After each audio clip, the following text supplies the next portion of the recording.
Alis ka? Lunis ka pasahan nito. Paano ko to sisimulan? Umalis ka nga dito. Nag-video ko. What's up? So, I'm Harold si Manalaysay of BSN2B and I'm going to report to Pharmacology chapter 57, which is drug affecting the gastrointestinal secretions.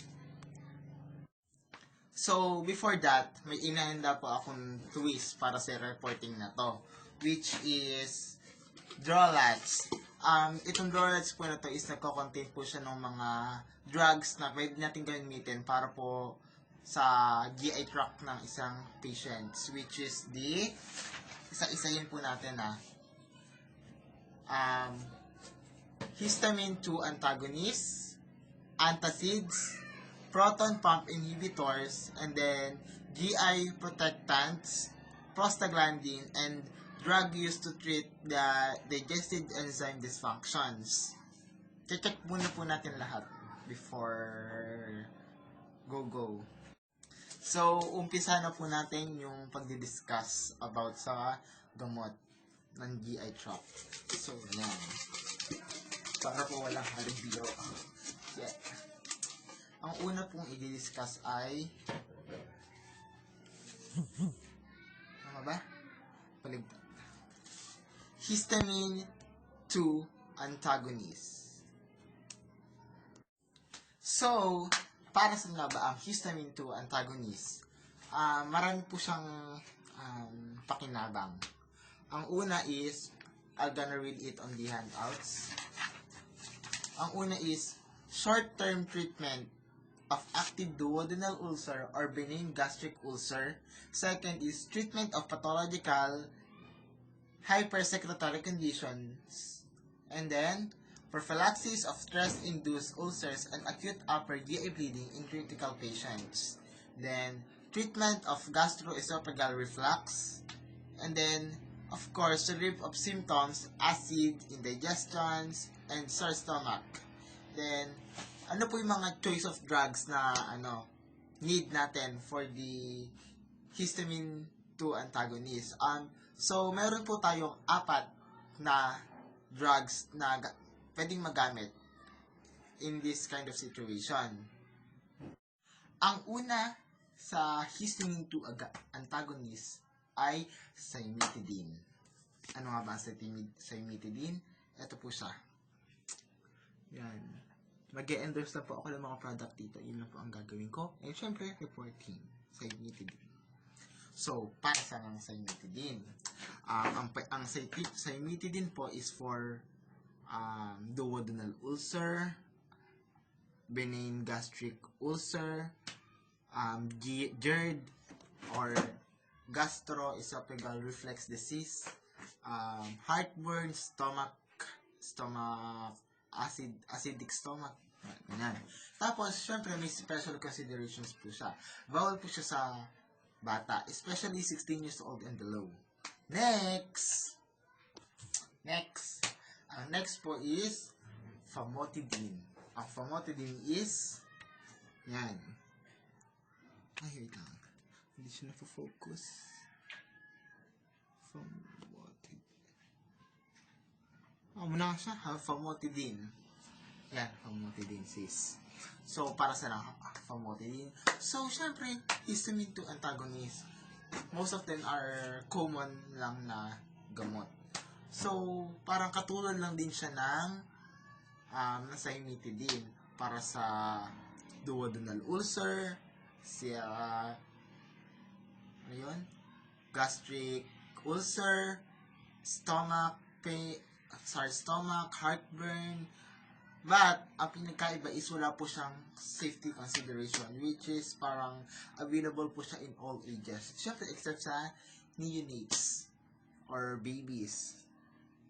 And then, additional info about famotidine is yung effectiveness po niya bilang gamot is long-lasting compare sa cimetidine. Yun po yung parang pinagkaiba ng dalawa. Next is, babasahin ko muna, ranitidine. ito pa itsura niya. Kung sakaling gusto niyo pong bumili ng gamot, ay makikita niyo po ang picture na to, tas pwede po siyang inumin.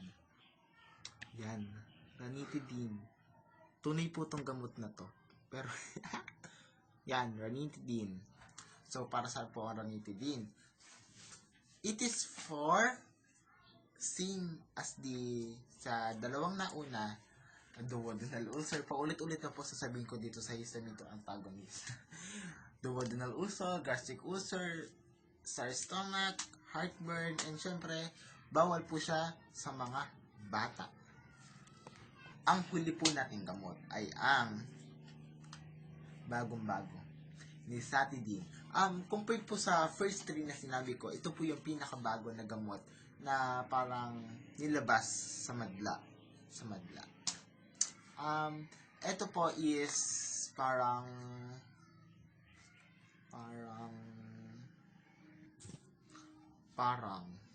wait lang, basahin ko po. Cut. Okay.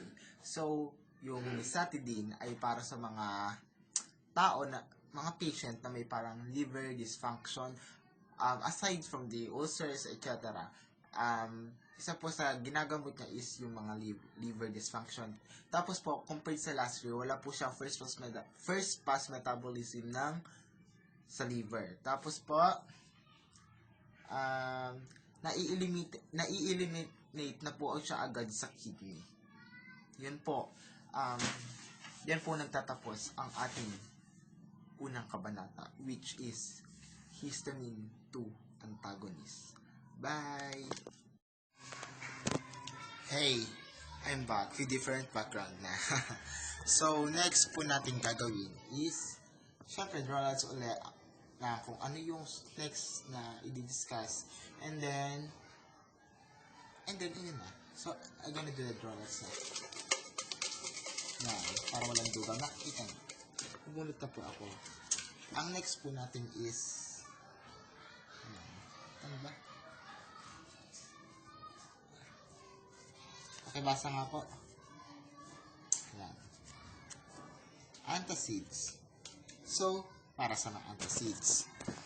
Ang antacid po is very common because it is over-the-counter drugs. And then, ang indications po nito is like to prevent the hyperacidity of the stomach, magkakaroon po ng urinary stones. Then, meron po siyang 4 apat nga ba? Or 5 po, meron po siyang 5 na parang kinds, which is, I'm gonna read it. Wait.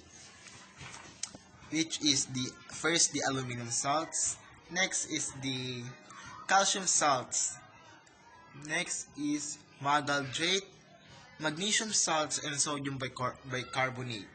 So, ang adverse effect po ng antacid is yung acid rebound, which ang acid rebound po, ang ibig sabihin is, I'm gonna read it, reflect response of the stomach to the lower than normal acid levels, which acid levels are lowered through the use of antacids. Then yung, ang ibig sabihin po nito is yung parang, pag uminom po tayo ng isang antacid, yung parang acidity level po natin ng stomach is, parang below normal po, which make this the adverse effect of antacids. Bye! So, next chapter, different background. Bye!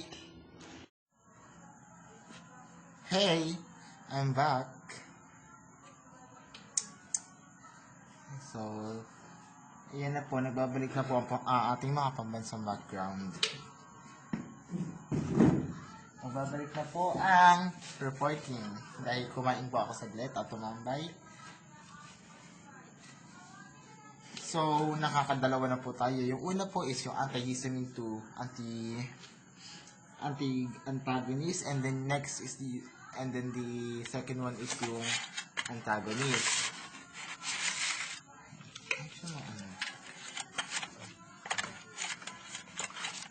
Yan.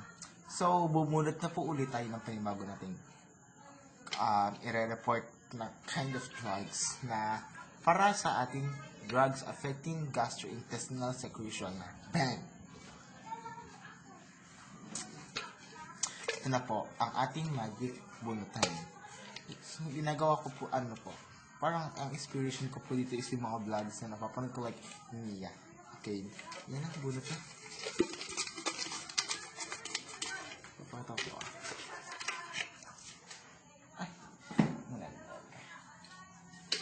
Next is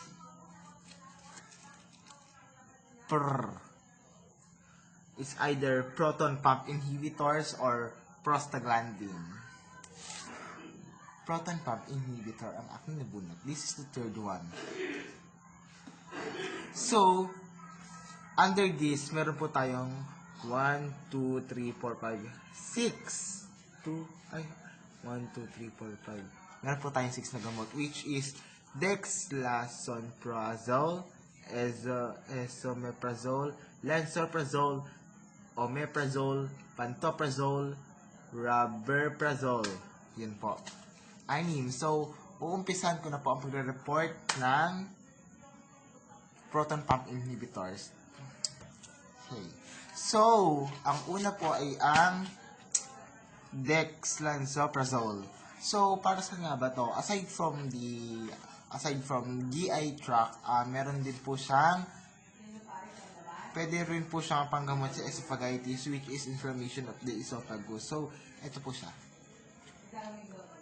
Yan. Example na po siya ng gamot ng dexlansoprazole. Yan. And then, nagagamot din niya po yung GERD, which is gastroesophageal reflux disease. And then, syempre, yung mga ulcer disease, ganon. And then, yung yung dexlansoprazole is parang wala po siyang adequate studies kung yung drugs po is nakakaabot po sa placenta or sa breast milk ng baby. Tapos po, yung dexlansoprazole po is long lasting po. Siya po yung parang matagal na manggamot. Next po is yung esomeprazole. Yung esomeprazole po is faster acting agent po siya ng proton pump inhibitor kasi po yung drugs po niya is 60 to 90 minutes tapos yung po niya parang absorption is 60 to 90 minutes only, tsaka po yung parang effectiveness niya is naglalast ng 17 hours. Tapos po hindi po siya madaling nabe-breakdown into the liver. Kaya po parang effective po yung gamot niya. And then ito po siya. Pakita ko po. Endorsement. Diba, pak? Next is, I'm gonna read it. Ito kasi yung mga gamot napakahirap basahin. Anong dalian na lang. Ano sabihin? Lansoprazole. Diba? Kasi, hindi ko lang sa mga pharma. Next is lansoprazole. Ito po siya. Endorse. Lansoprazole. Yan. So, para saan ang lansoprazole? So, aside from the GERD, ulcer disease, nag-help din po siya ng maintenance ng esophagitis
Tapos, ang natin ay